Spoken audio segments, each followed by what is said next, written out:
Los zopilotes, por aquí pues atratus, son aves carroñeras absolutamente mexicanas.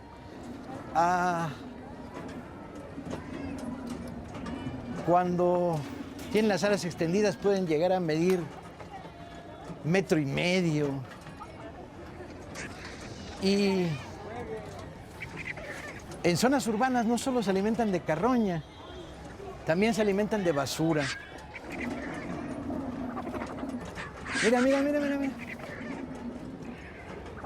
En febrero de 1913, alguien cuenta que bandadas de zopilotes poblaron la Ciudad de México. Era el elemento simbólico de lo que iba a suceder poco después.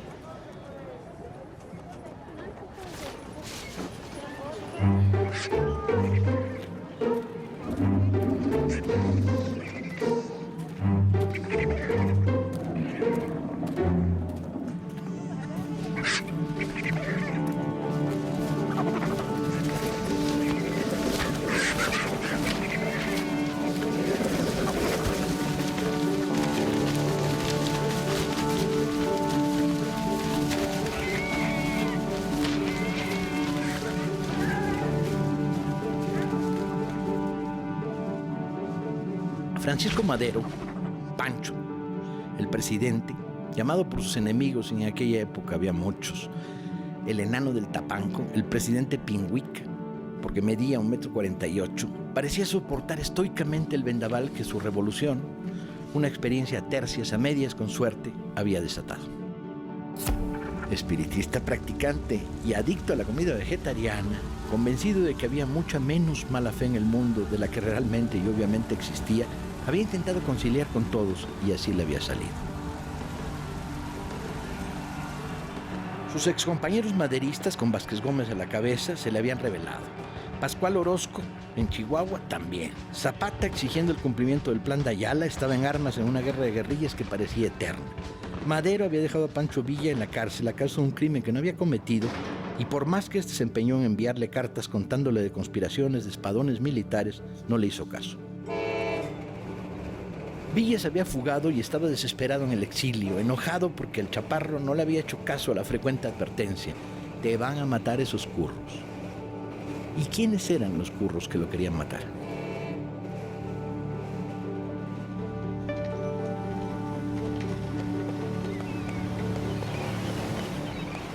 De todas las conspiraciones en marcha, y eran varias, la más peligrosa para el régimen maderista surgido de la caída de la dictadura de Porfirio Díaz se había iniciado en La Habana.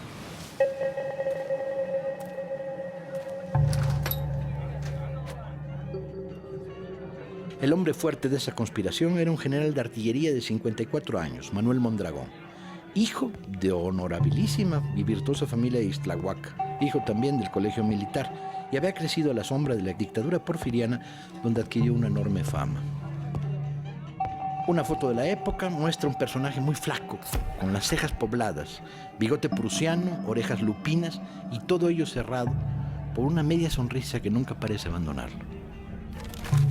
El plan inicial era dar un golpe militar en la Ciudad de México y sacar de la cárcel a las dos grandes figuras de la reacción, los generales Bernardo Reyes y Félix Díaz, los militares emblemáticos del viejo régimen, para que asumieran la dirección del movimiento.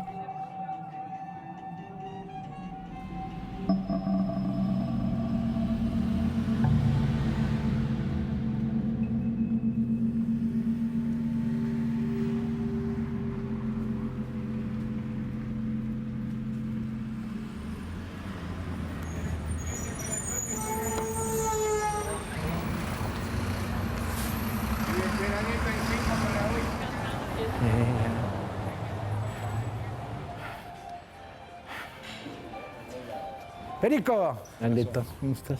En realidad, a mí Madero me gusta más que a Paco.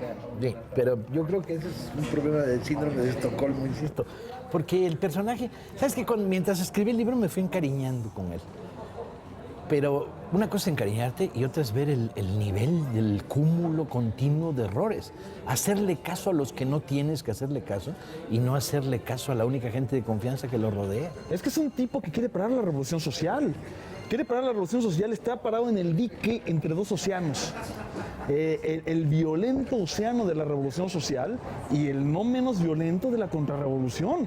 Y el tipo está parado en medio y quiere pararlos. Sí, es un tipo valiente, echado para adelante y honesto dentro de la medida, pero simultáneamente no diriges una revolución desde la nada, y Madero es la nada. Es que no es un revolucionario, y ahí está la clave. La Revolución Mexicana es la única revolución que empieza un tipo que no es revolucionario y que no cree en la revolución. Madero está plenamente convencido de lo que estaba diciendo, pero en buen sentido es una serpiente, encanta a la gente. Era un tipo que se paraba, hablaba y la gente le creía. Lo que ocurre es que, por otro lado, lo endeble y lo contradictorio del propio personaje, ¿no? Un personaje con un montón de rémoras detrás de sí, su amor por las medicinas paralelas de las que no saben nada, su rollo espiritista, cuando habla en las noches con los fantasmas, la incoherencia de su programa social, por otro lado, el cariño con la gente y el respeto, un personaje más rico de lo que parece de entrada. Bernardo Reyes es un tipo que tiene sus méritos propios, es un personaje mayor de la historia de México. Pero Félix Díaz es un pobre tipo que no tiene más mérito que llamarse como se llama. Es el sobrino del tío. De hecho, lo llaman el sobrinísimo, porque ese es su mérito político, es el sobrino de Porfirio. Yo conozco a un bisnieto de Mondragón que no defiende a su bisabuelo. No, Su hija lo odiaba. Su hija lo odiaba. Sí, al que además sugiere que su padre trató de violarla. Su padre era un canalla, man. Y además, bueno, un canalla corruptón. Pero también era un militar brillante. Eso dicen, pero yo no hay pruebas del delito. Y eso dicen, pero no hay pruebas. Lo único que se ha demostrado es que llevaba el 15% en la venta de cañones franceses porque él era encargado de comprarlo. Lo increíble de toda esta historia es que es el golpe más cantado, más anunciado, más advertido, más señalado. Y la historia es como absurda, porque 20 momentos para pararlo. Los conspiradores originales ya en la Ciudad de México sumaron fuerzas claves, abogados, diputados y decenas de coroneles y mayores de la guarnición de la ciudad. Los enlaces con los dos encarcelados comenzaron a fluir.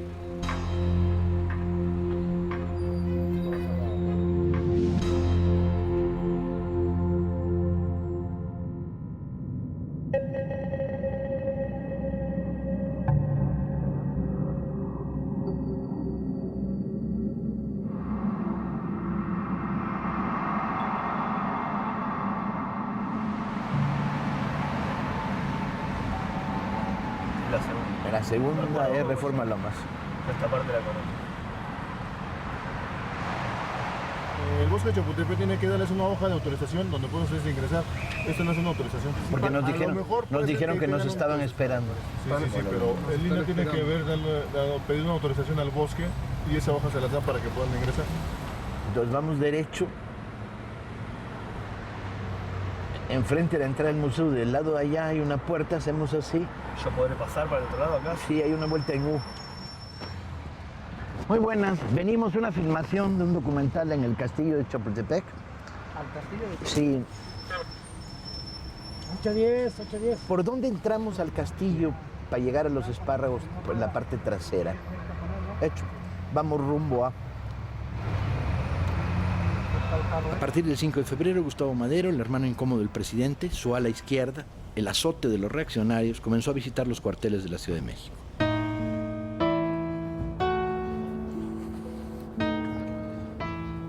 Gustavo es el personaje, ¿eh?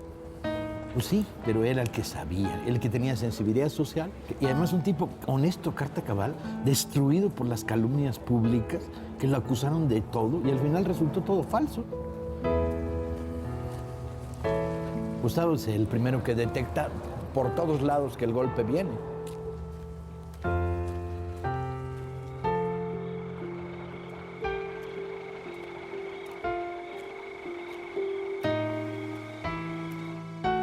Lo llaman ojo parado porque es tuerto. Ha perdido la visión desde la infancia en un accidente.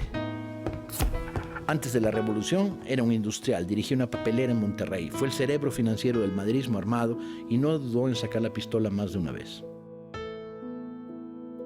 Alrededor del 5 de febrero, Gustavo tiene claro que la conspiración no solo está en marcha, sino que está comprometido todo el ejército de la Ciudad de México, o una muy buena parte de él. Se entrevista con Francisco y le dice, tengo una lista con los nombres de 32 generales que están comprometidos con el golpe. Madero no le quiere hacer caso. Piensa que incluso si inicia acciones contra estos militares, lo que va a ser provocarlos. Y se produce una conversación de la cual hay un testigo que la registra, en la que Gustavo le dice, nos van a matar. Y Madero le contesta muy en su tono, y además yo creo que con gran sinceridad, porque así era Francisco. Le dice,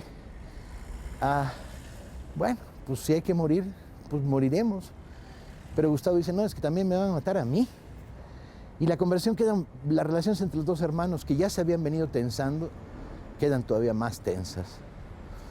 Gustavo de alguna manera no logra hacerle entender a Francisco que el golpe está en marcha y que puede detenerse si detienes a la cabeza de la conspiración.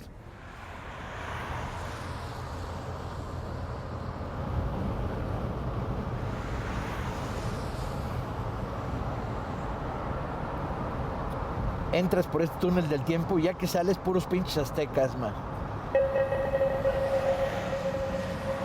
En la noche del sábado 8, la Ciudad de México fue sacudida por terribles tolvaneras. Hacía mucho frío.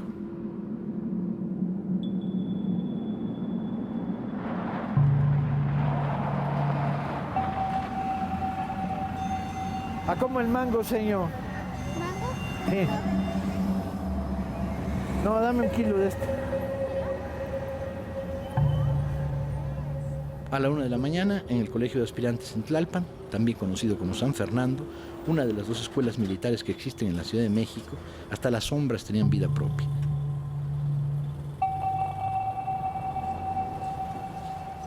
La mayoría de los oficiales estaban en el complot para tirar al presidente y habían narcotizado al director de la escuela.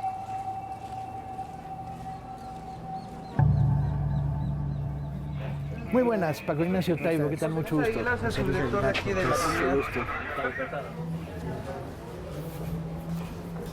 El cigarrito sí, ¿no? Sí.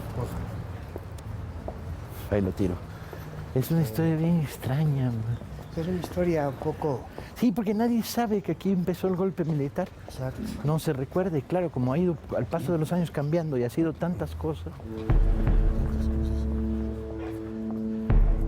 El golpe empieza aquí, cuando los oficiales que están comprometidos con el golpe levantan a los estudiantes de la escuela de aspirantes. La escuela de aspirantes era la escuela que en aquella época formaba a los clases, cabos, sargentos, para el ejército, mientras que el colegio militar formaba a los suboficiales. Los estudiantes no saben en un primer momento qué está pasando, simplemente los sacan de la cama a las 4 de la mañana, les ordenan ropa de combate, fusiles, bayoneta calada, sacan las ametralladoras, reducen al jefe de la escuela y el golpe empieza. Aquella noche la plana mayor del maderismo se repartía entre una función de lucha grecorromana y un banquete en el restaurante Silvay. Aquí estaban los diputados maderistas, la plana mayor del maderismo. Y Federico González Garza, junto con Gustavo, eran los de mayor poder real. Federico controlaba el gobierno del Distrito Federal, la policía, la gendarmería del distrito, y él es el primero que se mueve. El primero que se da cuenta es Gustavo, como dice Paco. Así como no soy maderista de Pancho, soy maderista de Gustavo. Pero Gustavo no dirige la revolución, la dirige Pancho. Pues sí, pero era el que sabía. Y es un personajazo, Gustavo Madero.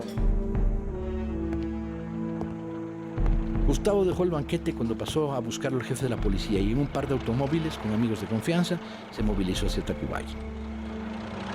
Al llegar observaron que en las puertas del cuartel había un gran movimiento de automóviles con civiles que entraban y salían. Se produjo un tiroteo y Gustavo y sus compañeros salieron huyendo. Para Gustavo Madero no había ninguna duda, el golpe estaba en marcha.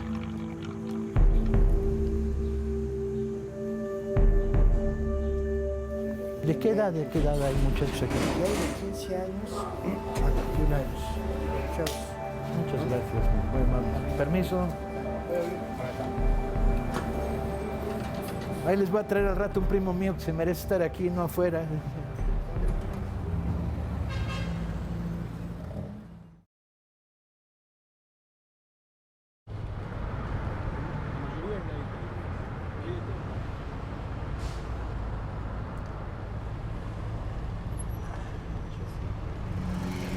Vámonos, esta está poca madre.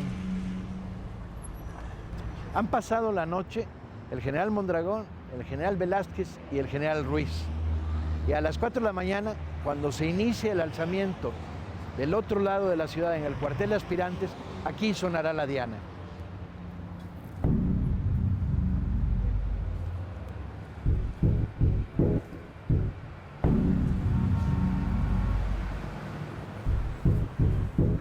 Los generales reúnen a la tropa, a la que le ordenan ir preparada para el combate, y se producen las arengas en este patio. 2 regimientos de artillería se concentran aquí y 200 dragones de caballería. Les toma mucho tiempo organizarse, hay un gran caos, pero conforme empieza a amanecer, desde aquí sale la columna con los armones de artillería y se dirigen hacia los 2 cárceles donde piensan liberar a Bernardo Reyes y a Félix Díaz. Hasta ahora el golpe está dando resultados absolutos, no hay guarnición que no se haya plegado. Al final, diciendo que van a salvar a la patria, unos 900 hombres forman la primera columna que sale de aquí.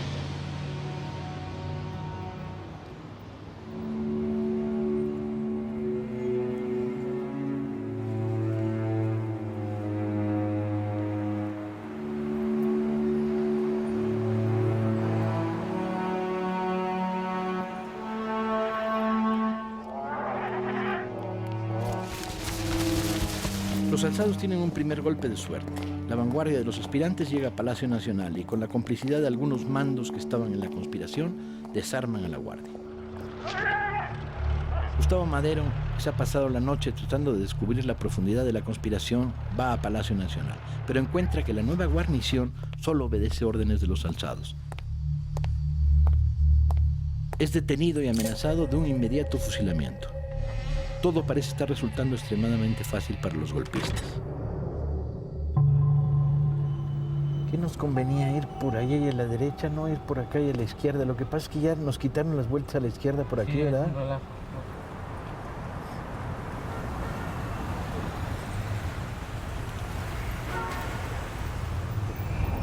Busca el primer estacionamiento que hay por aquí. Todo se va a jugar en Palacio. En un país donde los contenidos simbólicos son fundamentales, el dominio del Palacio Nacional es la clave. Pero se produce una situación sorprendentemente favorable para Madero, que es que el jefe de la plaza, un viejo militar, porfiriano, conservador, de repente le entra el ataque de honor nacional, toma un taxi en su casa, está enfermo de gota, y llega con una pistolita y un ayudante a Palacio. Cuando va a entrar se da cuenta de que no está la guarnición normal. Y entonces le da la vuelta a Palacio y llega a un pequeño cuartel de zapadores que estaba en la parte de atrás. En ese momento da 7 gritos, despierta a los zapadores que estaban dormidos y arma una mini columna de 40, 50 hombres. Rompen la parte de atrás de Palacio y entonces dominan a los aspirantes. Palacio Nacional está en manos de los leales. Frente a la prisión militar de Santiago de Tlatelolco, los sublevados reclaman airadamente la liberación del general Bernardo Reyes. No les cuesta mucho trabajo obtenerla. La guarnición de unos 100 hombres se les pliega. Todavía no ha amanecido.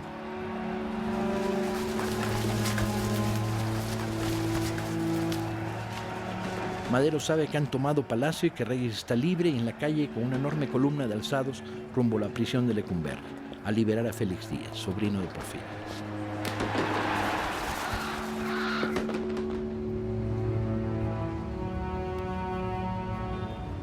Cuando las primeras noticias de que venían a liberar a Félix Díaz llegan, el director de la prisión intenta una tímida resistencia. Félix Díaz está afeitando muy tranquilo, se toma su tiempo. Cuando la columna llega, el director se echa para atrás y no se atreve a confrontar a cerca de 3,000 alzados, porque además se emplazan la artillería y entonces, ante la visión de los cañones, Félix Díaz sale paseando y aquí se abrazan los 2 grandes caudillos de la reacción mexicana, Félix Díaz y Bernardo Reyes, ante la complacida mirada, desde luego, del general Mondragón.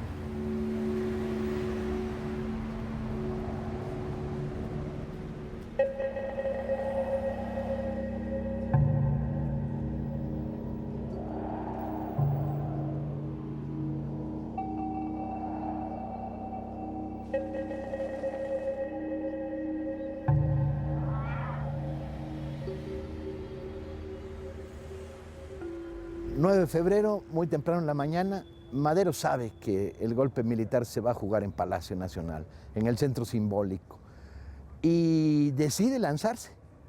Ya tiene noticias de que el palacio ha sido reconquistado, pero tampoco sabe bien cuántos son los golpistas, en dónde están. Entonces sale de Palacio, le pide al director del Colegio Militar que le proporcione una escolta de cadetes de Colegio Militar. Madero tenía fama de ser un orador emotivo muy fuerte.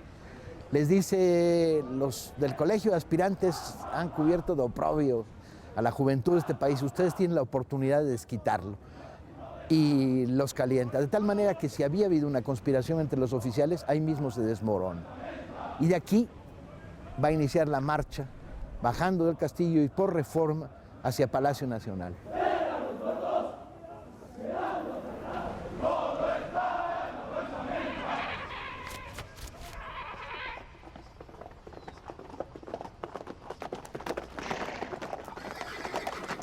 Sin que los protagonistas lo sepan, en esos momentos, dos columnas de signo opuesto avanzan hacia el Zócalo.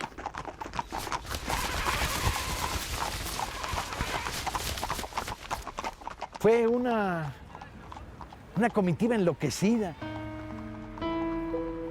Venía un centenar de la gente de verdad del gobierno de Madero, armados con pistolas, y este grupo de cadetes, más los eternos mirones que se iban juntando. Avanzó hacia la gloria, hacia la muerte, no estaba muy claro.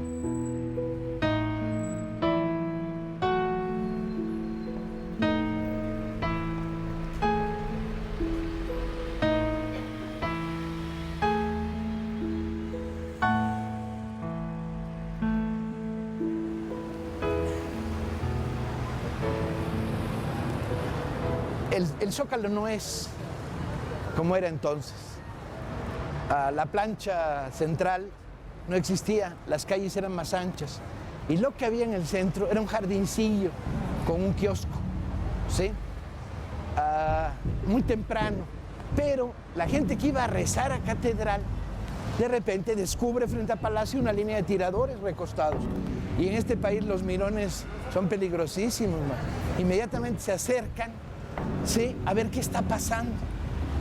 En esos momentos la columna de Reyes y Mondragón ya para ese instante saben que no controlan Palacio. El general Ruiz está detenido en uno de los cuartos, los aspirantes están detenidos. Y ven esa pequeña línea de tiradores, esa ametralladora montada ante las puertas de Palacio, ¿no?, y al general Lauro Villar enfrente.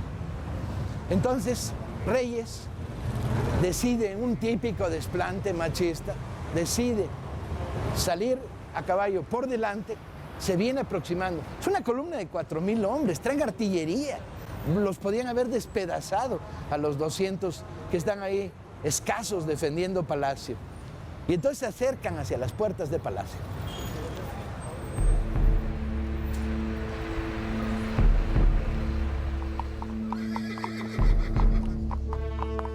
Reyes dio orden de avanzar. La suerte está echada, dicen que dijo, y puso su caballo al trote. Solo una parte de la columna lo sigue. Manuel Mondragón y Félix Díaz se quedan en el acceso al Zócalo con la inmensa mayoría de los alzados. Reyes se acercó a la fila de tiradores que formaban la primera línea de defensa. Villar salió al paso. 3 veces le da la orden de poner las armas. Cuando Reyes trata de envolverlo con el caballo, Villar da la orden de fuego.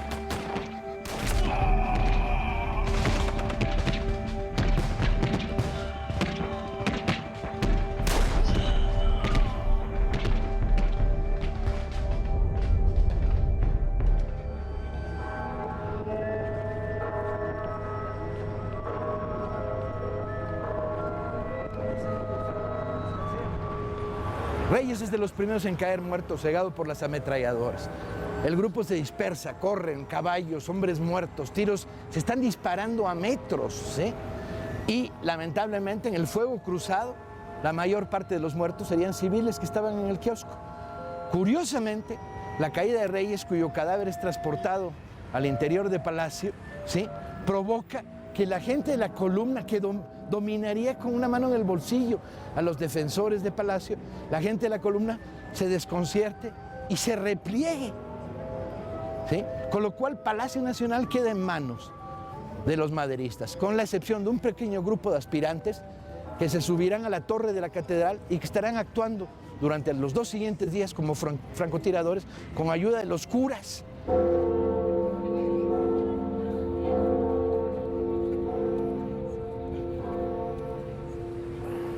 Madero y su escolta se van acercando hacia el centro de la Ciudad de México, cuando de repente un grupo de francotiradores lo tirotea.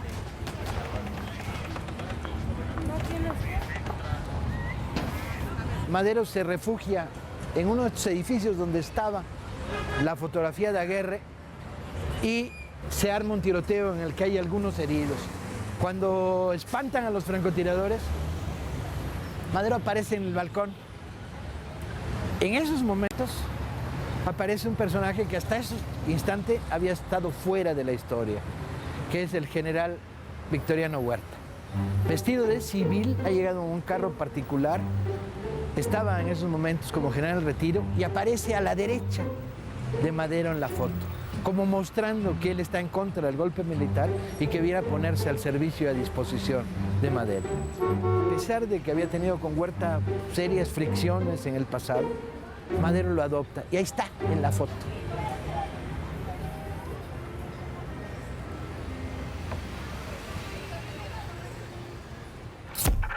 El personaje que entró en escena, Victoriano Huerta, nació en 1844 en Colotlán, Jalisco.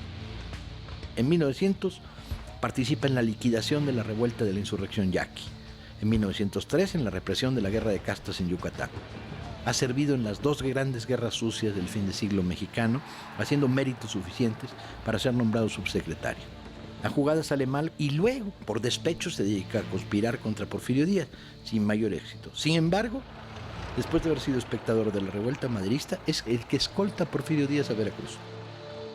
Es melómano, aficionado al coñac y a decir malas palabras. Ni la trayectoria ni los retratos son generosos con el personaje que acaba de ser nombrado jefe militar de la Ciudad de México, responsable de acabar con el golpe militar.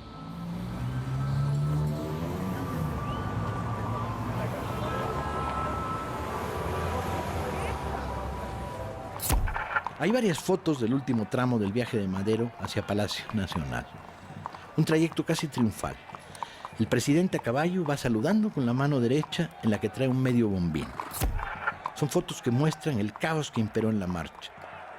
Una pequeña multitud en la que se mezclan los cadetes del colegio militar, los maderistas más fieles y, como siempre, al fin y al cabo esto es México, una multitud de curiosos desarmados y excitados.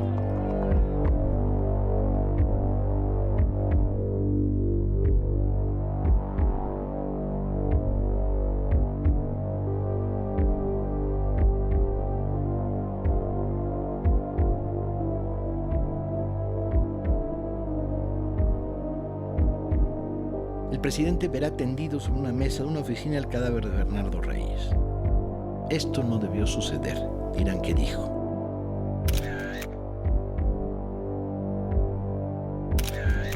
Los leales han sufrido 43 muertos y heridos.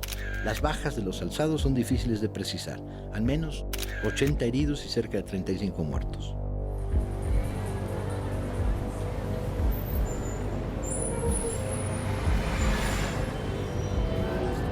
En el combate, Lauro Villar quedó herido. Esta baja va a ser fundamental, sensible, porque el hombre que ha demostrado que tenía los pantalones y la actitud frente a la legalidad correcta, ¿sí?, el jefe de la plaza de la Ciudad de México, va a tener que ser sustituido.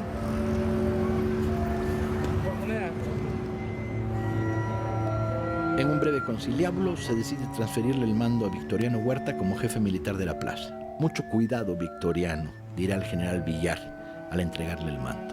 La designación no causa júbilo entre los maderistas más duros. Huerta provoca muchas dudas, pero en esos momentos la cosa no parece tan trascendente. Aparentemente el golpe ha fracasado.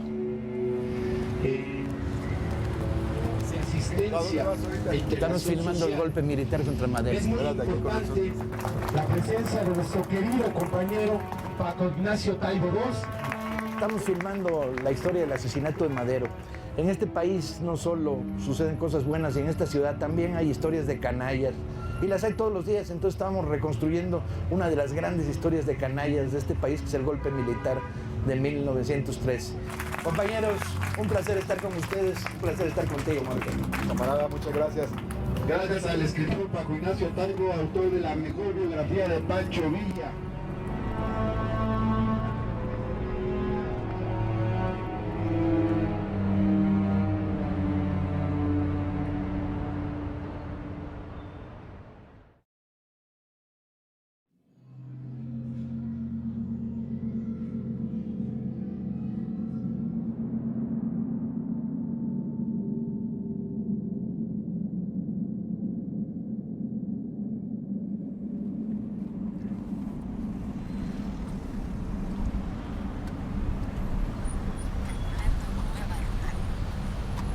Vamos a la Ciudadela, que sería el centro de la segunda parte del conflicto. Durante 10 días, ese maldito edificio se volvió el centro de esta ciudad. Y es maligno el edificio, ¿eh? Ya lo verán ahora. Muros gruesísimos. Con un poco de suerte vamos a verificar si se ven los impactos de bala. ¿Dónde dice Reforma Centro? Aquí. ¿Por qué los golpistas deciden venir a la Ciudadela? En principio, cuando se retiran del Zócalo, cagados de miedo, porque es verdaderamente increíble el comportamiento de los golpistas. Tenían 4,000 hombres y había 200 de guarnición en el Zócalo. Se retiran, van buscando la estación del ferrocarril, probablemente para salir hacia Veracruz, pero alguien les dice que no hay trenes, y entonces habían orquestado entre los muchos cuarteles que se tomaron en la Ciudad de México el que se tomara la Ciudadela, y entonces se retiran hacia la Ciudadela, que está a 1500 metros del Zócalo, porque además ahí está el arsenal de la Ciudad de México.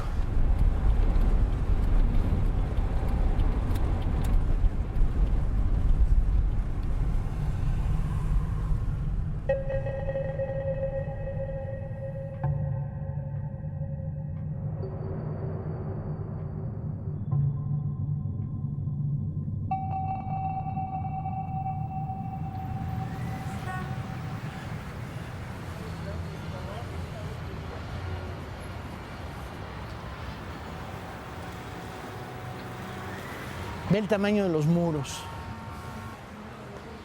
Es un edificio colonial con unos muros de este tamaño. Hoy la Ciudadela es una biblioteca pública, la segunda biblioteca en importancia después de la Biblioteca Nacional. Se mantiene la solidez de los muros, la estructura. Yo no sé si podremos llegar a la azotea para ver cómo se habían dispuesto. No, que no puede entrar fumando, jefe. No, pero cuando entre. No, es allá afuera. No puede estar aquí adentro fumando. Al aire libre. No puede estar aquí adentro fumando, es de la puerta para allá, jefe. Y no puede estar Está fumando. medio loco, ¿no? Son ¿Qué habla con indicaciones. el director para pedirles permiso? Porque queremos subir a la parte de arriba. Déjeme tirarlo. Porque ya llegó el no puede. Hay mucho que recorrer ahí arriba. ¿Sí? Por los tubos. Para llegar hasta el frente son Hasta como llegar. 400 metros. Sí.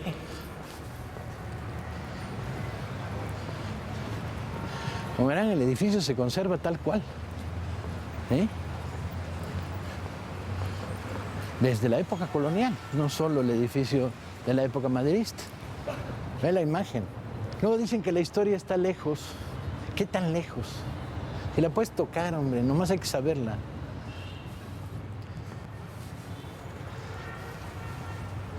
¿Qué necesitaban analizar? No, la azotea. Estamos haciendo un rollo sobre el asesinato de los Madero. Bien, y van a, A ver dónde estaban los francotiradores de excelente. Mondragón y de Félix Díaz.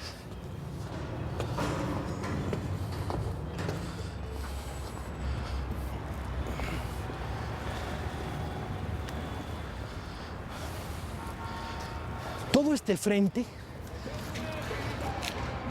300 metros, se llena de francotiradores y emplazan ametralladoras.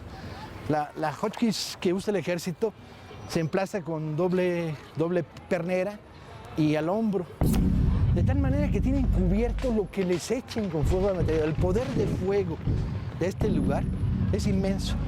Llega a haber aquí 4,000 hombres, 100 ametralladoras, más de 25 cañones, cajas y cajas de balas, obuses.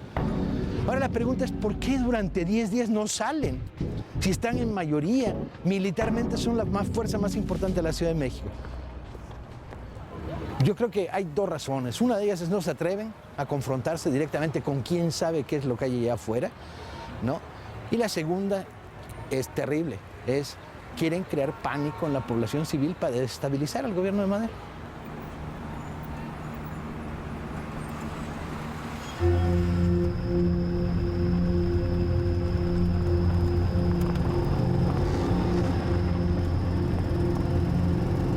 A las 3 de la tarde, el presidente Francisco Madero tomó una decisión inusitada. Comprendiendo que la Ciudad de México estaría perdida si no sumaba fuerzas y que éstas estaban fuera de la capital, salió hacia Cuernavaca, donde estaba Felipe Ángeles con sus tropas. Era una empresa muy riesgosa y llena de peligros, dado que grandes trechos de la ruta entre ambas ciudades estaban bajo control de los ataques frecuentes de tropas zapatistas. ¿Por qué Ángeles? Ángeles era fundamental porque era el único militar al que Madero tenía una confianza personal.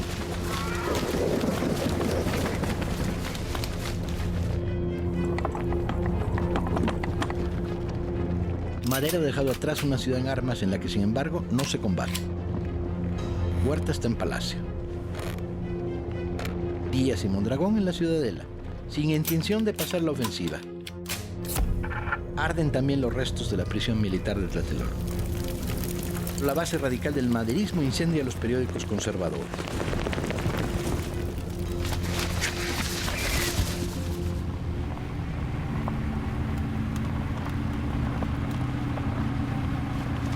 El 10 de febrero, con el regreso a la ciudad del presidente y las tropas de Felipe Ángeles, se celebró un consejo militar. Victoriano Huerta propuso un plan para el ataque a la Ciudadela que consistía en el avance simultáneo de 4 columnas. El plan era muy poco imaginativo y bastante poco serio. Nadie en ese consejo de guerra sabe lo que tiene enfrente. Intentar tomar este cuartel con estos muros y esta disposición, con un terreno abierto enfrente, como Huerta intentó tomarlo, es el delirio. El delirio.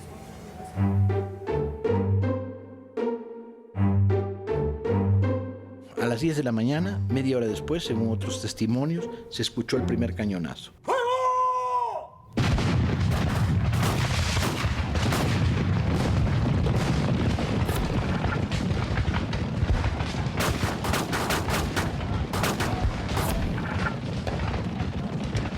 Las 4 columnas son frenadas. Después del fracaso de los ataques frontales, se combate casa a casa, en las azoteas, rompiendo paredes y saltando por encima de los pretiles, escondiéndose en los tendederos. Las primeras fotos de los atacantes muestran el desconcierto de la aproximación. Las dudas respecto a hasta dónde han adelantado sus defensas los alzados. ¿Solo ocupan el edificio o han avanzado líneas? Pronto descubrirán que tienen multitud de posiciones en las calles aledañas.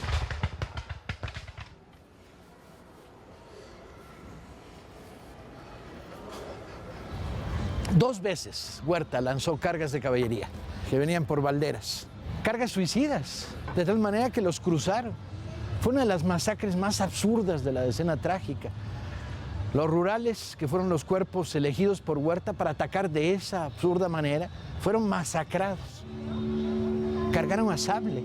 Estaban sometidos a una explanada, ¿sí?, de 200, 250 metros para que los masacraran.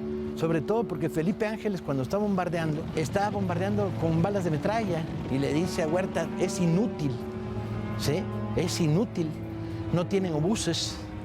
Mientras que desde la Ciudadela se bombardea indiscriminadamente.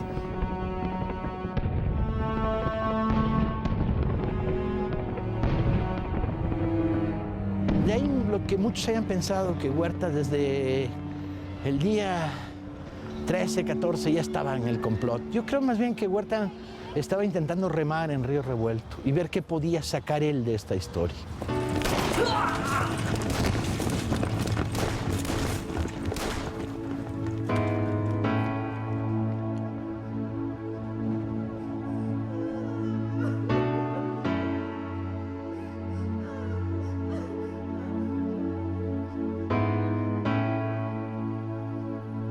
Las ametralladoras y la artillería de los alzados disparando al ras hacen estragos.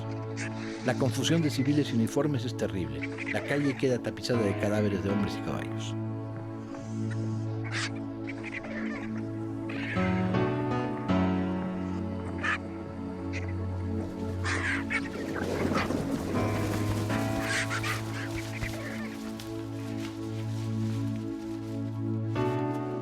Madero recibe el informe del fracaso de Labios de Huerta y la inmensa lista de bajas. No solo hay descontento por el desastre de las operaciones.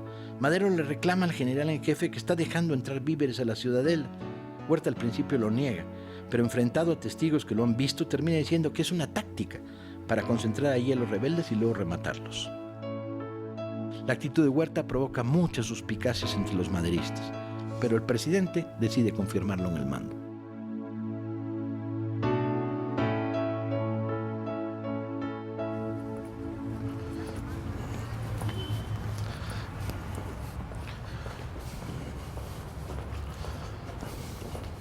Hay un patiecito de aquel lado que se entra por allá, ¿verdad? Sí.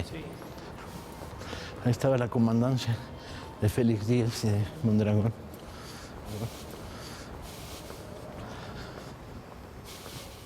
La ciudadela nunca estuvo cercada. De hecho, la oligarquía de la Ciudad de México vino aquí a traer canastas con pollos y champán. La mitad de los días los defensores de la ciudadela estaban borrachos por los homenajes que les hacían los oligarcas de la Ciudad de México. Aquí tenían su comandancia Mondragón y Félix Díaz y analizaban, ambos expertos en artillería, pues dónde tirar sus obuses. Lo que pasa es que un obús tirado sin un blanco militar, pues solo afectaba a la población civil, excepto el obús que pega en la Puerta Mariana de Palacio Nacional. Todo el resto de los obuses que se disparan aciertan en blancos civiles. Todos los huevos en una canasta. Bajo la mesa, Huerta y los generales de la ciudadela están moviendo nuevas cartas. En esta operación se encuentran un aliado fundamental, el embajador norteamericano Henry Lane Wilson.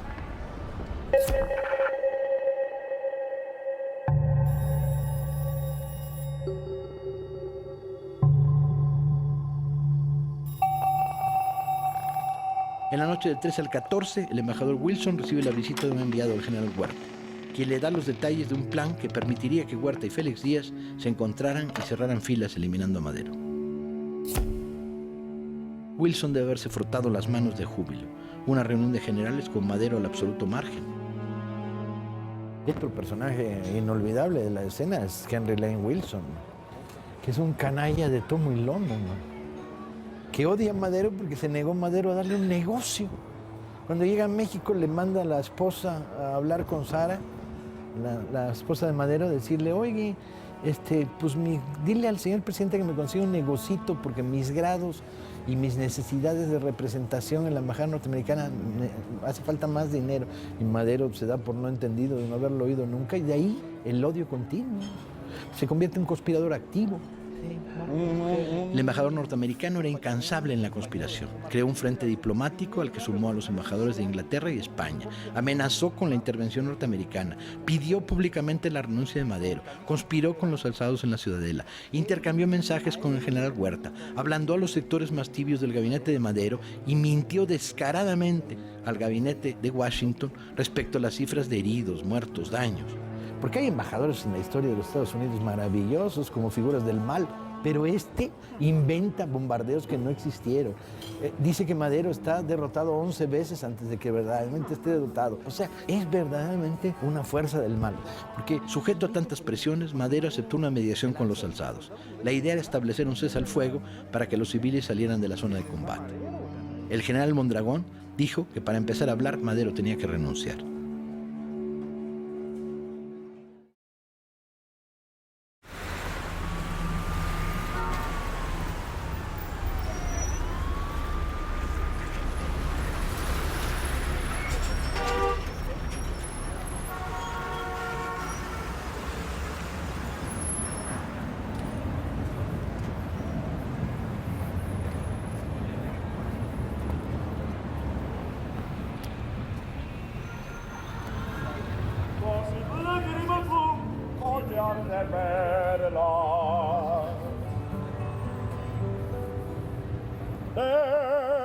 mi llorar,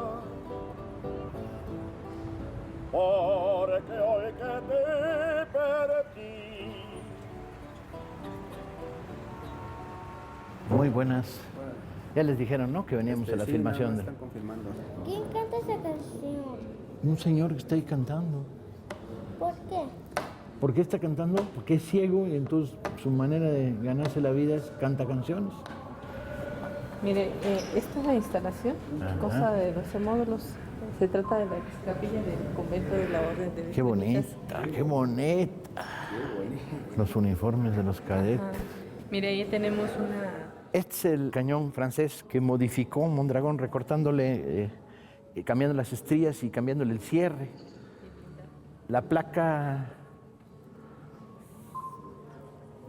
registra Compañía Nacional de Forjas y Aceros francesa, de la Marina Francesa, Saint-Chamond, y la modificación de Mondragón.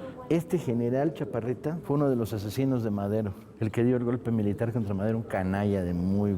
Miren, le voy a enseñar una foto de Mondragón. Este Mondragón. Vean nomás qué bigote de malvado tiene. Sí, pues la cara. Se le ve en la cara lo hijo de la tiznada. Vean nomás qué estampa de canalla tenía y de traidor.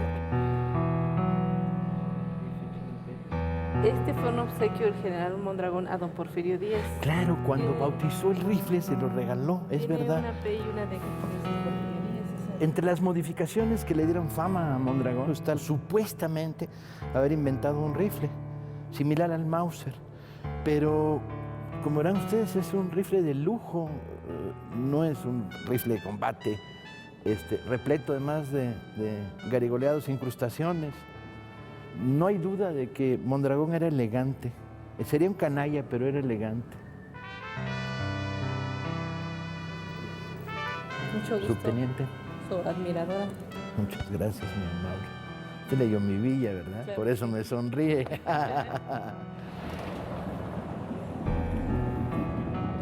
El peso de la historia que se siente en esta ciudad es cabrón, ¿no? No lo sientes en otras ciudades.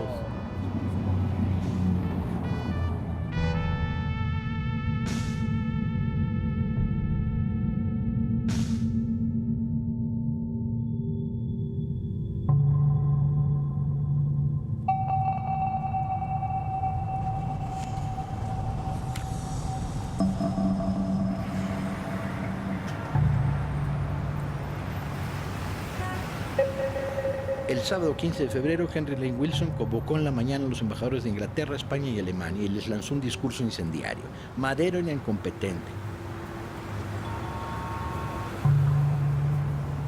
Paralelamente, el Senado se reúne sin quórum, pero un grupo de 24 senadores en sesión privada acuerdan pedir la renuncia de Madero y se presentan en Palacio, donde Madero no lo recibe. Los senadores entonces agitan el fantasma de que la destitución del presidente es lo único que puede evitar una intervención norteamericana. Finalmente, y sin que quede claro de quién es la iniciativa, se pacta un armisticio de 24 horas.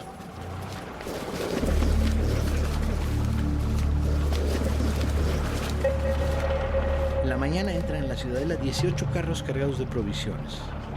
Los golpistas avanzan posiciones y ganan terreno en la periferia.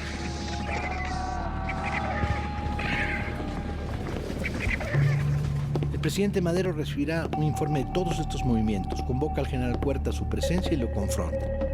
Victoriano intenta desmentir la información. La casi totalidad de los personajes civiles en torno a Madero no tiene ya ninguna duda. Huerta está preparando la traición, pero el presidente no reacciona. Mientras tanto, en la ciudadela se toma una singular foto. Manuel Mondragón y Félix Díaz se dejan retratar ante una pizarra en uno de los cuartos. En el pizarrón que tienen frente a ellos hay un esquema muy sencillo que muestra una serie de blancos, entre los que destaca el Palacio Nacional. No pretenden salir a combatir, solo resistir y bombardear la ciudad. Poco después de tomar la foto, a las 2 de la tarde, los dos personajes darán orden de abrir fuego, violando la tregua. Ya no se trata de qué hacer, si derribar o no a Madero, sino de cómo y cuándo derribarlo. Y sobre todo se trata de negociar el poder que seguirá, el futuro, entre los primeros golpistas y los nuevos. Madero sigue dudando sobre la fidelidad de Huerta y no actúa. El que no dudará será su hermano Gustavo, que detiene al general Victoriano Huerta en el interior de Palacio acusándolo de traición. Alguien le lleva la información al presidente, que ordenó a Huerta que se defendiera de las acusaciones. Huerta jura fidelidad y el presidente le da 24 horas más para que tomara el recinto de la Ciudadela.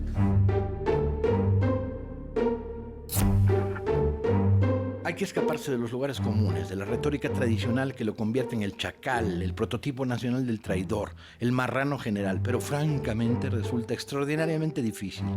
Huerta no solo es un traidor en todos los sentidos del término, es realmente sinuoso, canallesco en sus procedimientos.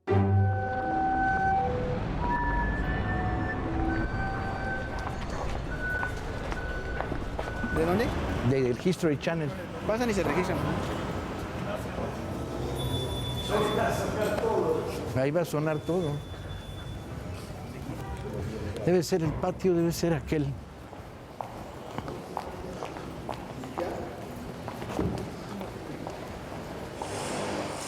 Una mañana Madero se asoma a la ventana y ve frente a Palacio que las habituales custodias ya no están, que le han cambiado las guardias por órdenes de Huerta y que es un regimiento al mando del general Blanquet el que tiene el control de Palacio. Blanquet había nacido en Morelia en 1849 y debía su fama a una historia que se contaba por todos lados y en la que se aseguraba que cuando era un joven voluntario fue miembro del pelotón de fusilamiento de Maximiliano y más aún que él fue el que le dio el tiro de gracia. La historia era controvertida y muchos aseguraban que era una falacia, pero la leyenda prevalecía, sin duda estimulada por el propio Aureliano. Parecía que Madero podía contar con Blanquet. El general Blanquet, a cargo del batallón 29, le da la orden al coronel Jiménez Riverol de apresar a Madero. El coronel, con el mayor Pedro Izquierdo y 50 soldados, guiado por Enrique Cepeda, sube las escaleras de Palacio y rompe en la reunión en la que se encuentra el presidente, parte del gabinete y algunos de sus asistentes, y se arma un tiroteo. No hay constancia de las frases que se cambiaron.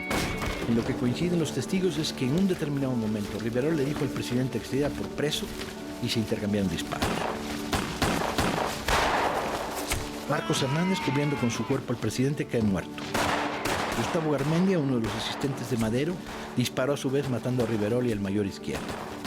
Madero se escurre de la sala ante los soldados que no sabían qué hacer. El primer conato del golpe parece haber fracasado.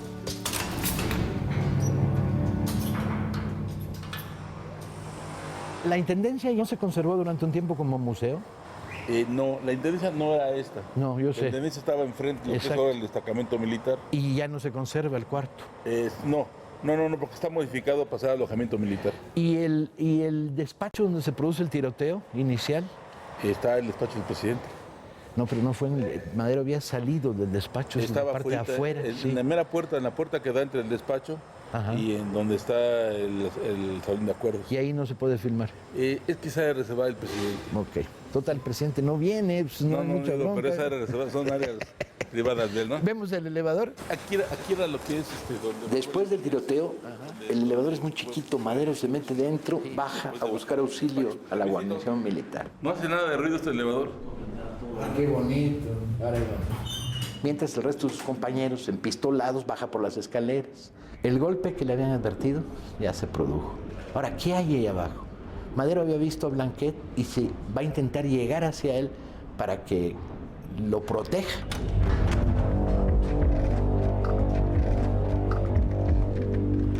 Ocho segundos va a durar el viaje en el elevador. ¿Qué se va a encontrar Madero?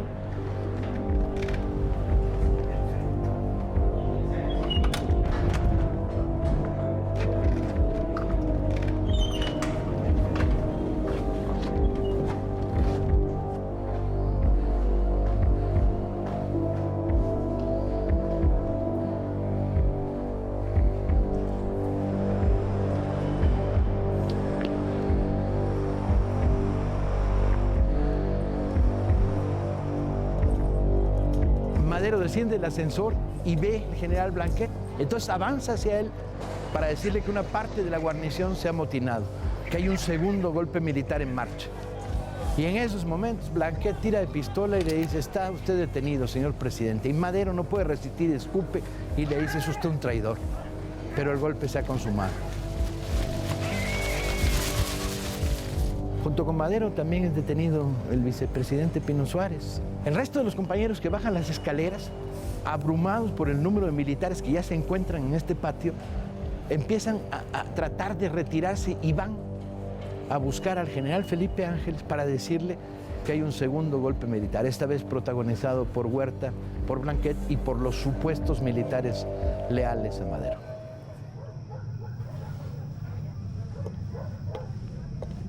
Mientras tanto, Victoriano Huerta ha invitado a Gustavo Madero a desayunar en el restaurante Gambrinos.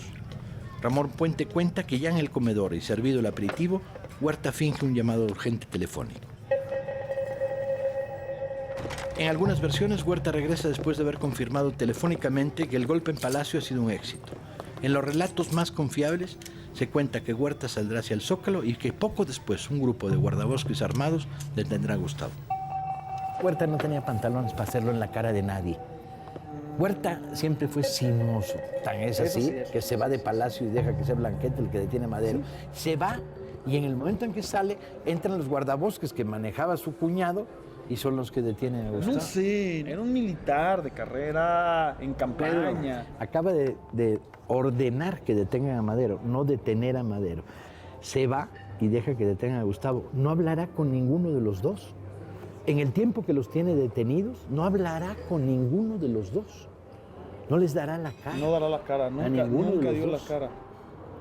No da la cara a Ángeles, tiene una conversación con él, le dice, bueno, entonces usted está libre y cuando sale del despacho lo detienen. No da la cara, cierto.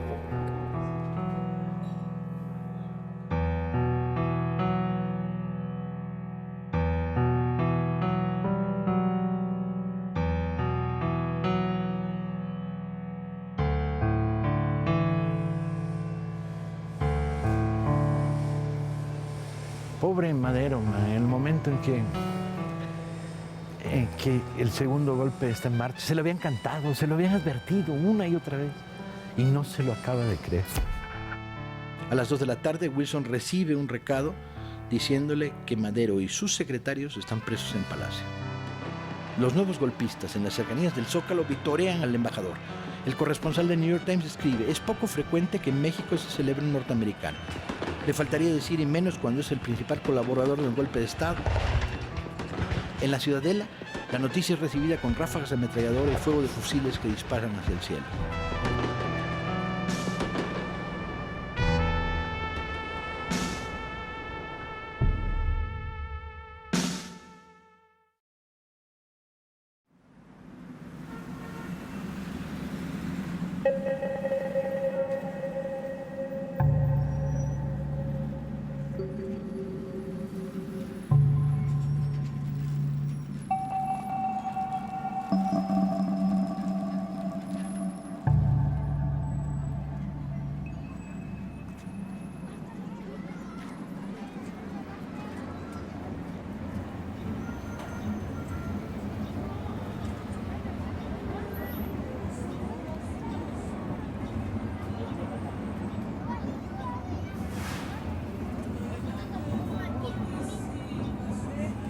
¿Cuál ha sido su último libro? ¿Ese? Temporada de Sopilotes. ¿No lo tienes? No. Qué raro. Ahorita todavía no. Viejitos, pues ahí se van vendiendo los que ya encontramos viejitos.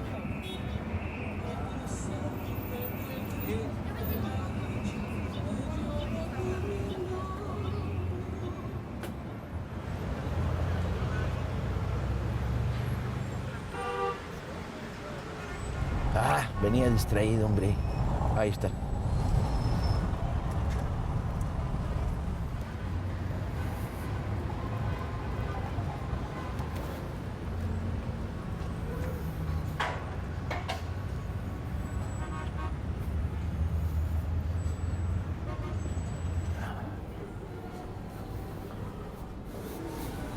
No, vinimos al lugar equivocado. ¿Cuál lado? ¿La oficina dónde está? De aquel lado, ¿verdad? Muy buenas. Soy Paco Ignacio Taibo. Veníamos a filmar una cosa para el canal de historia, ya les habían dicho. Ajá, 1720. Es bueno el retrato. Sí, lo estoy tomando. ¿Lo tienes? Ok. Gracias. Este sería el gran personaje de la decena trágica. Gustavo, el hermano de Madero.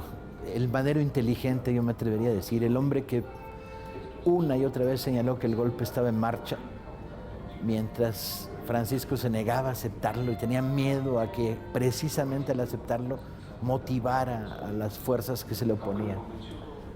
Los personajes que van a ser claves y que están una y otra vez señalándose la presencia del complot: Sánchez Azcona y Federico González Garza. Y desde luego Felipe Ángeles. Todos los demás generales, inclusive los que apoyaron a Madero contra el primer golpe de Félix Díaz y Mondragón y Reyes, todos ellos terminaron negociando y poniéndose al servicio de Huerta. El único será Felipe Ángeles. Yo recuerdo haber visto una foto muy bonita de Gustavo. Ahí está, lo sabía.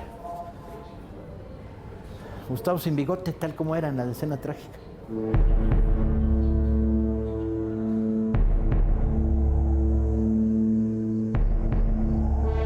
A las 9:30 de la noche, Henry Lane Wilson recibe en la embajada norteamericana a Victoriano Huerta.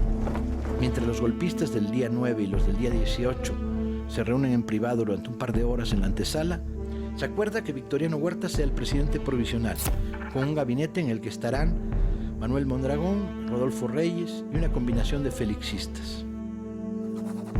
Es el colmo, un embajador norteamericano simulando el supuesto pacto de la ciudad cuando está firmado en la embajada de los Estados Unidos. Debía llamarse el pacto de la embajada.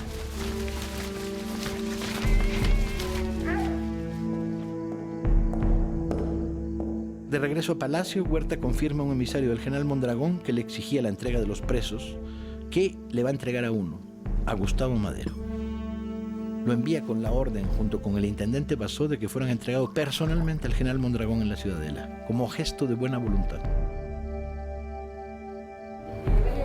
Gracias, muy amables.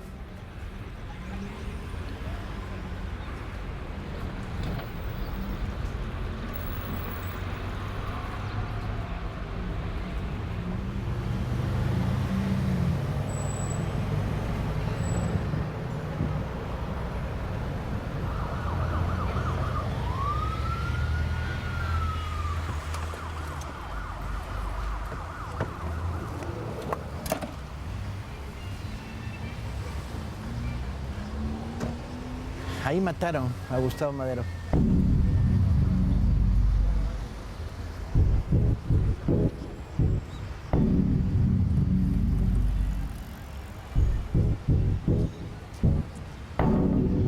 Lo traen a la Ciudadela, Mondragón está aquí, lo recibe y se produce uno de los asesinatos más terribles de la historia de México. Lo sacan golpeándolo, vejándolo, golpeándolo con bayonetas, disparándole. Gustavo se viene arrastrando desde la puerta de la Ciudadela hasta acá y acá lo rematan. 60, 70 soldados, muchos de ellos borrachos en esos momentos, lo acuchillan, le arrancan el ojo bueno, sí, tiene 80 y tantas heridas en el cuerpo en el momento y poco después sería fusilado aquí mismo Basó. El cadáver aquí queda, enfrente de la estatua de Morelos. Para reconocerlo, tienen que usar una mancuernilla que traía y el ojo de cristal.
está bien que sobre el suelo donde murió Gustavo Madero hoy se baila danzón. Lo que para otros puede interpretarse como una falta de respeto, para mí es lo contrario. Gustavo le hubiera gustado. Pero además por todos lados, la plaza se ha convertido en un lugar donde se ensaya, ¿no? El danzón es cadencioso, elegante. Es el baile popular elegante contra el vals. Que se jodan los del vals.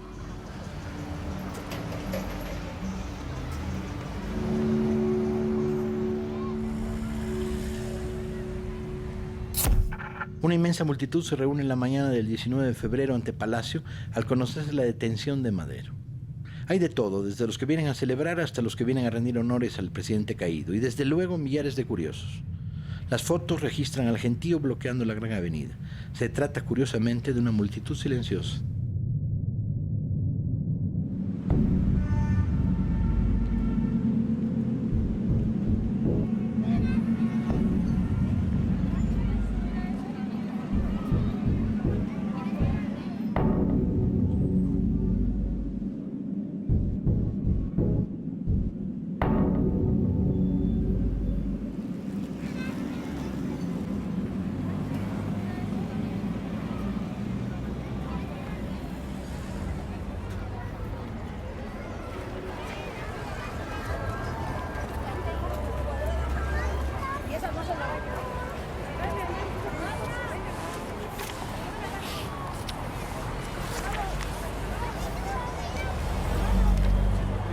Aquí, en la Cámara de Diputados, se le dará la última puñalada a Madero.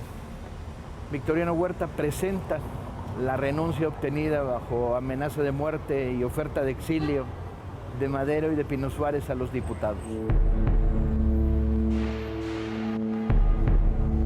123 diputados votan aceptando la renuncia de Madero y solo 5 votan en contra. Es verdad que algunos diputados están huidos y tienen miedo de la persecución que se ha desatado en los 2 últimos días, pero aún así, la ignominia recorre este país. A las 5 de la tarde es nombrado, en la lógica que tenía antes la sucesión presidencial en México, presidente el ministro de Relaciones Exteriores, Pedro Lascurain, que a su vez es el presidente del reinado más breve en la historia de México. Dura 45 minutos como presidente y presenta su renuncia. Claro, después de haber nombrado ministro de Relaciones Exteriores a Victoriano Huerta. Para las 6 de la tarde, Huerta, con el segundo golpe, ha logrado lo que quería. Se ha colado en medio del golpe de la Ciudadela, convirtiéndose en la figura presidencial. Una Cámara de Diputados en la que van ahí cagados, aterrados a votar. No, sí, aceptemos la renuncia del presidente. En la que solo hay 4 tipos que se abstienen, más los que no estuvieron ahí porque los iban a matar. Más 3 que mataron antes, más los que se esconden, sí, más la amenaza. Uno de todos los generales porfirianos maderistas, uno se le va del otro lado a Huerta. Todos los demás... Bueno, y media docena de coroneles. Y media docena de coroneles y 200 capitanes. Un general de todos, o sea, ni incluso los que le son fieles a Madero durante la escena trágica, al final Huerta les extiende las manos repletas de maíz y vienen para acá. Uno, que es Felipe Ángeles. Se revelan ese mismo día una gran cantidad de gente. Hay autoridades electas a nivel local que se levantan en armas. Y mucha de esa gente podría estar disgustada con Madero, enojada con Madero, en pleito con Madero. Pero es una cosa. Pero los usurpadores... Pero además, bueno, veían claro que el golpe militar era el retorno del porfirismo. Porque un porfirismo sin Porfirio, que es mucho peor que el porfirismo. Pues esa es la descomposición del México republicano, ¿no? El ejército, todo ello cuadrado con Huerta, excepto Felipe Ángeles. La Cámara de Diputados casi en su totalidad, la Cámara de Senadores, la Suprema Corte de Justicia aceptará la renuncia. Lo están condenando a muerte. Jóvenes, muchas gracias. Bueno, Pedrito, nos vemos.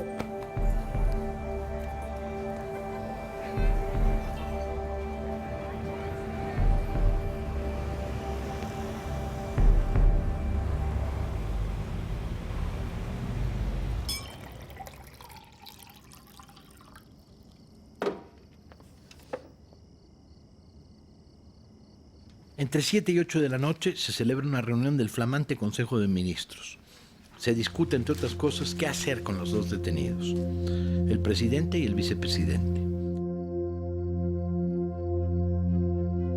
Alguien sugiere que les juzguen en un consejo de guerra y que se les fusile por traición. Huerta intervino diciendo que había dado su palabra de preservarle la vida a Madero.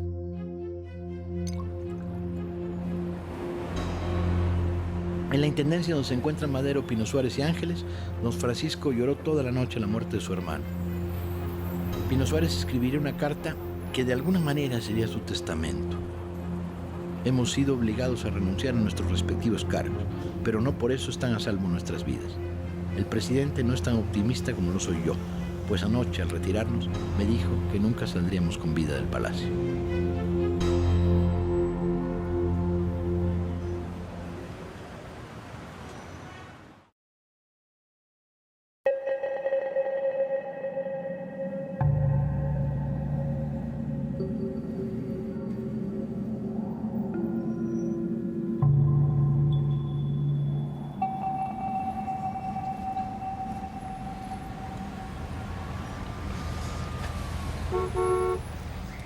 Hoy es posible reconstruir con bastante precisión lo que sucedió en la noche y las primeras horas de la noche aquel sábado 22 de febrero de 1913.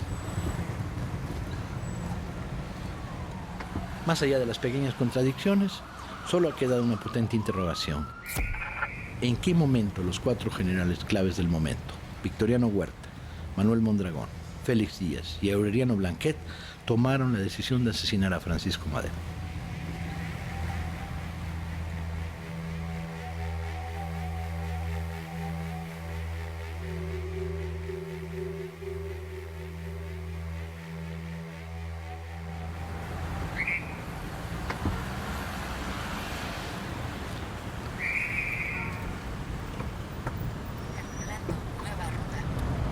Madero está en el imaginario colectivo de esta ciudad, siempre recordado como el pobre, el traicionado por todos, el abandonado, ¿no?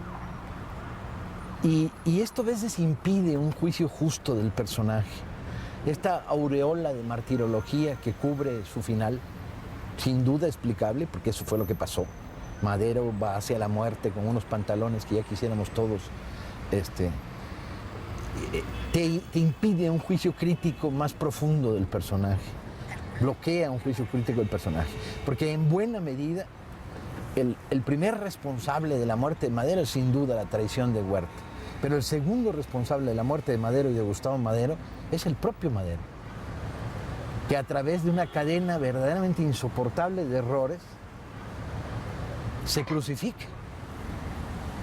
Se entrega atados de manos y entrega atado de manos al maderismo, a la contrarrevolución porfirista.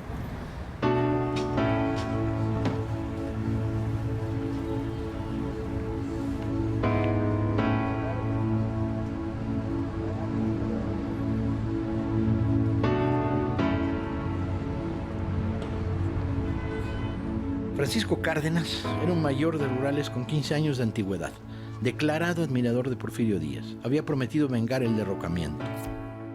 La foto más conocida de Cárdenas impone: mirada serena, uniforme de lujo de rural, de charro elegante, con bordados y espiguillas, un bigote fiero, ojos claros, pelo rizado. El día anterior a los sucesos había pedido su traslado al ejército regular y sin duda su nombre surgió entonces.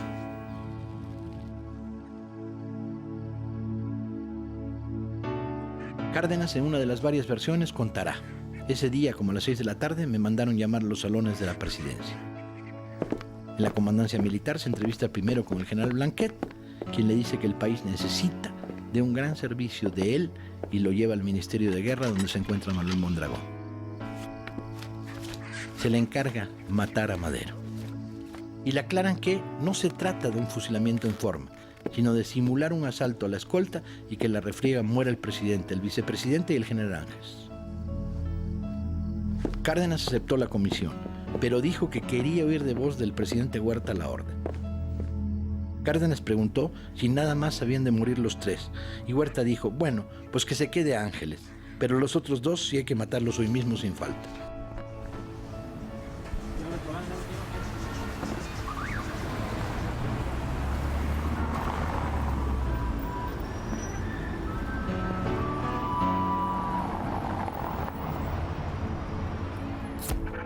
Mondragón ordenó que los prisioneros fueran sacados de la intendencia. Eran las 10:20 de la noche. Entró al cuarto encendiendo las luces y el oficial a cargo de la custodia, el coronel Chicarro, iba acompañado por un hombre al que los presos no conocían, el mayor Francisco Cárdenas.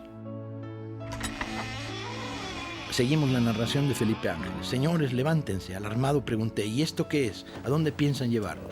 Los llevamos afuera, balbuceó Chicarro, a la penitenciaría. Pino Suárez se vestía con ligereza. Madero, incorporándose violentamente, hizo esta pregunta: ¿por qué no me avisaron antes? Don Pancho cambiaba conmigo sus últimas palabras, y yo solo alcancé a preguntarles a los oficiales: ¿voy yo también? A lo que Cárdenas me respondió: no, general, usted se queda aquí, es la orden que tenemos.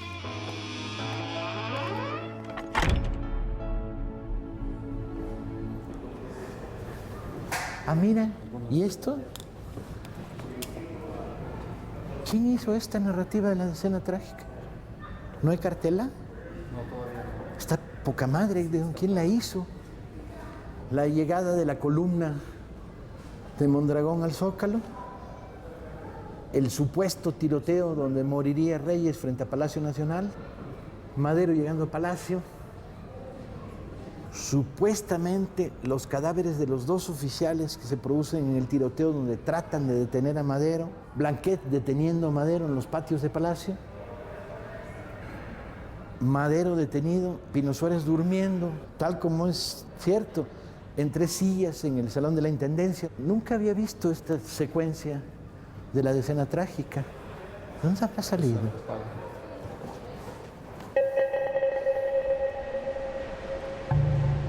Pasadas las 10:30 de la noche, los choferes que se encuentran en el patio verán salir escoltados al expresidente y al ex vicepresidente.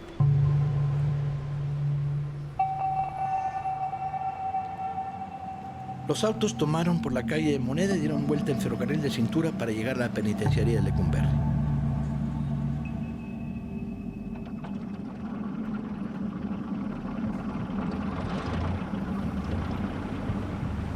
Es posible que Madero sepa cuando salen los dos automóviles que va hacia la muerte, pero además la escolta tiene que hacerlo sospechar. El grupito que dirige el mayor Cárdenas son prácticamente 2 choferes y 4 asistentes o 3. No es una escolta militar. El director de la prisión de Lecumberri ha sido advertido que le traen un paquete, pero tampoco está claro en qué condición lo trae.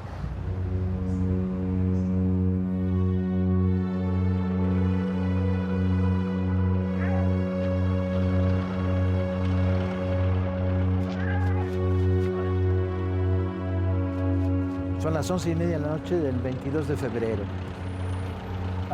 En los alrededores de Lecumberri, sin entrar a la prisión, los coches dan la vuelta y se detienen.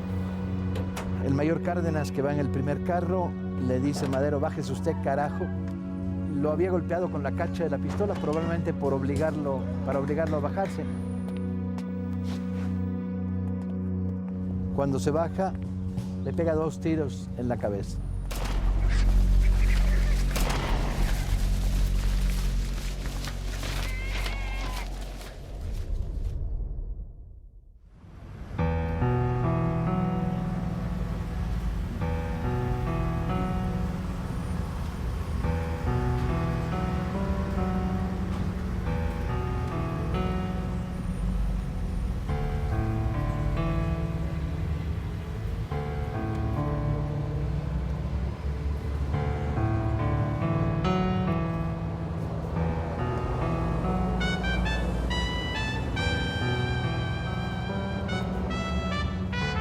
Ha crecido Lecumberri, entonces el lugar no está marcado.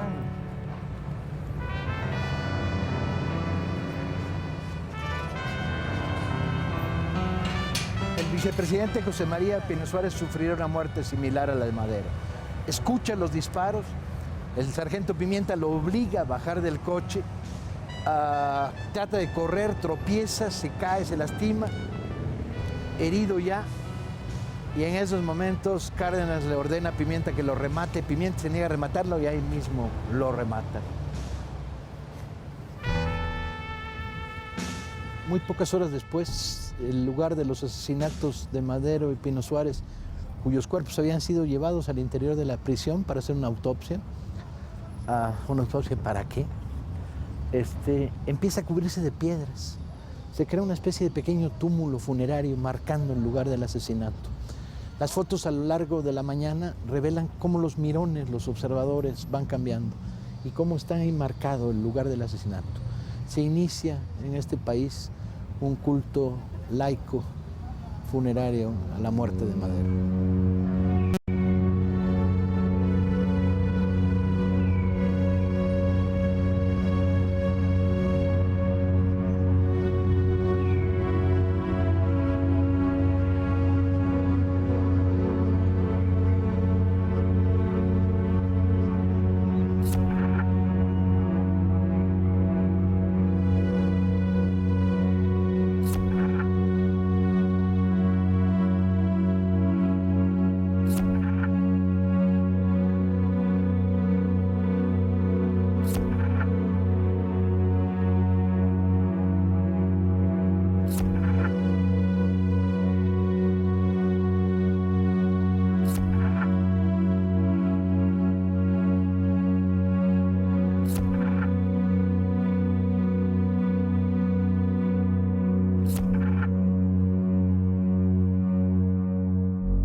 Para lograr enterrar el cadáver de Madero, la familia tuvo que vender el caballo.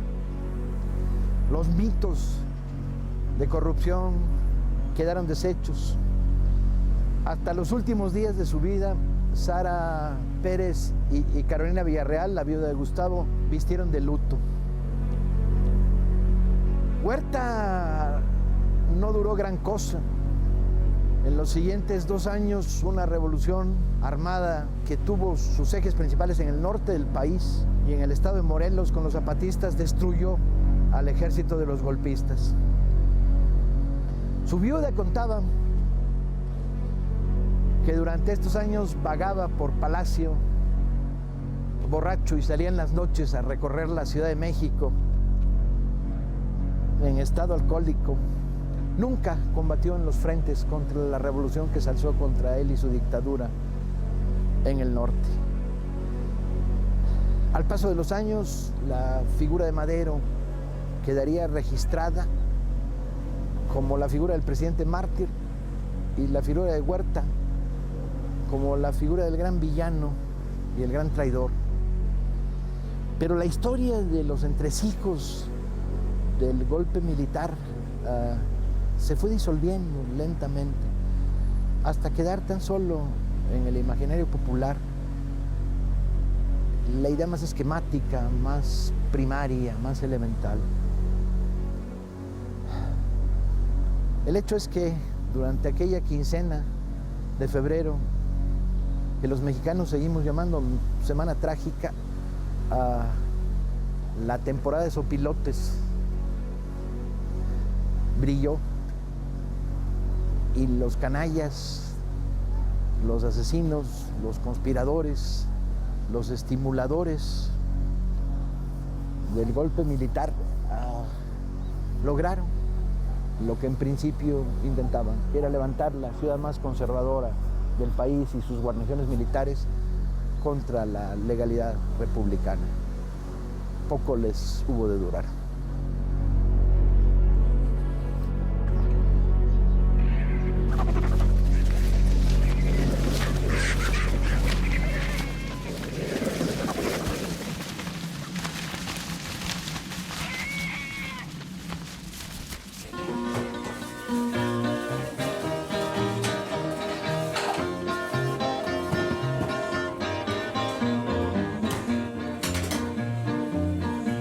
Año de 1913, ya mataron a Madero y nada que aparece. Fue llegando feliz día con orden militar, aquí renunció usted, solo mando fusilar. Ahora le dedica los tomates y los aguacates y luego la sal al final. me topé con la historia y dije, pues está tan contada que para qué la cuento de nuevo. Y dije, no está contada. Uno sabe todo sobre los golpes militares de Argentina, los golpes militares de Chile, pero no sabes nada sobre el golpe militar de Madero. Una historia trágica por donde quiera que la agarres, man. Los opilotes Es necesario. están en primer lugar en peligro de extinción. Los opilotes de verdad. Los de veras. Los de veras. Los de veras. Sí, porque no, cerraron, están quitando los basureros al aire libre. Plástico y se intoxican con la comida transgénica. Pero los viejos opilotes, están la casta reencarnando. política, no, empollaron. Es una cuestión de evolución social. Entonces estamos en temporada de sopilotito. Pero hay un factor bien positivo. Uno bien positivo, que es la única parte buena del contraste, es que la Ciudad de México sí vale la pena. Tengo que contarles un chiste, que es el único chiste bueno que he creado en los últimos 2 años, que es ese güey que cuando Carten sale a darle una mala noticia a la Los días muy tranquilos, las noches muy serenas, otro día por la mañana, las calles de muertos llenas. Vuela, vuela palomita, para Tena que el romero, anda avísale a Carranza.